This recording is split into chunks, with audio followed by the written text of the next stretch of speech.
एक दिन ब्रह्मचारी माधव किसी जंगल से गुजर रहे थे। तभी अचानक उनकी नजर एक शेर पर पड़ी जो मोटी रस्सियों से बंधा हुआ था। शेर की आंखों में बेबसी थी। जैसे ही माधव पास पहुंचे, शेर धीमे स्वर में बोला, हे ब्रह्मचारी, कृपया मुझे आजाद कर दो। मैंने कई दिनों से कुछ खाया नहीं है। मैं वचन देता हूँ तुम्हारा ये उपकार कभी नहीं भूलूंगा। माधव को उस पर दया आ गई। उन्होंने बिना कुछ कहे उसकी रस्सियां खोल दी और आगे बढ़ गए। कुछ दिन बाद जब माधव एक शांत जगह पर विश्राम कर रहे थे, वही शेर वहां आ पहुंचा। उसकी आंखें अब निर्भीक थीं और वह सीधा माधव के सामने आकर खड़ा हो गया। माधव चौंके और बोले, तुम यहाँ? तुम इस तरह मुझे क्यों देख रहे हो? शेर बोला, मेरी प्रकृति है शिकार करना और इस समय तुम सबसे आसान शिकार हो। माधव ने आश्चर्य से कहा, मैंने तुम्हें मुक्त किया, जीवन दिया और अब तुम मुझे ही खाना चाहते हो?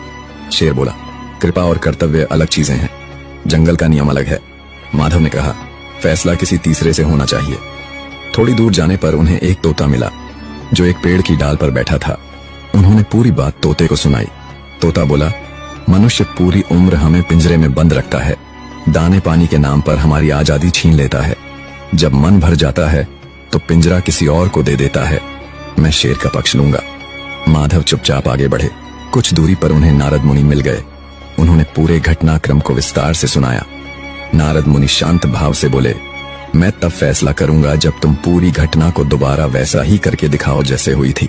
माधव ने बिना कुछ कहे शेर को दोबारा उसी तरह रस्सियों से बांध दिया जैसे वह पहले बंधा था। जब रस्सी कस चुकी थी, नारद मुनि मुस्कुराए और बोले, फैसला हो गया। नेकी हर जगह नहीं करनी चाहिए। जो आजाद होकर काटने लगे उसे फिर से बांध देना ही बुद्धिमानी है। दया करो पर पहचान के साथ।